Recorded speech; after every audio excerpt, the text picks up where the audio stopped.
এত ধরনের মিষ্টি দেখে সত্যিই মাথা খারাপ হয়ে গেছে। কোনটা ছেড়ে কোনটা খাবো বুঝতেই পারছিলাম না। প্রত্যেকটা আইটেম এতটাই লোভনীয় ছিল যে শুধু দেখলেই খেতে ইচ্ছে করবে। দেখতেই পাচ্ছ দোকানের সামনে কত ভিড়। কেউ লাইন দিয়ে মিষ্টি কিনছে, কেউ দাঁড়িয়েই খেয়ে নিচ্ছে, কেউ আবার বাড়ির জন্য প্যাক করিয়ে নিয়ে যাচ্ছে। তখনই বুঝে গেলাম দোকানটা নিশ্চয়ই খুব বিখ্যাত। সত্যি বলতে আমি আগে এই দোকানটার সম্পর্কে তেমন কিছুই জানতাম না।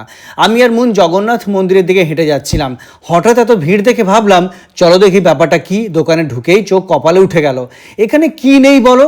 বিখ্যাত ছেনা গজা, রাসাবলি, ছেনাপোড়া, মালাই, রসগোল্লা, রাজভোগ, রসমালাই, ক্ষীরমোহন, চমচম, সন্দেশ, লাড্ডু, কালাকাঁদ, আরও কত রকমের মিষ্টি যে সাজানো ছিল গুণে শেষ করা যাবে না।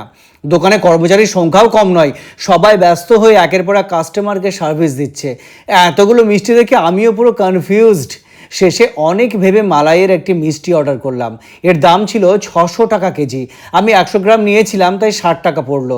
আর স্বাদের কথা যদি বলি, এক কথায় অসাধারণ। এতটাই ভালো লেগেছিল যে আরও খেতে ইচ্ছে করছিল। কিন্তু সেদিন আমি ইতিমধ্যেই অনেক কিছু খেয়ে ফেলেছিলাম, তাই আর খেতে পারছিলাম না। দোকানটির নাম মিল্ক অ্যান্ড সুইটস।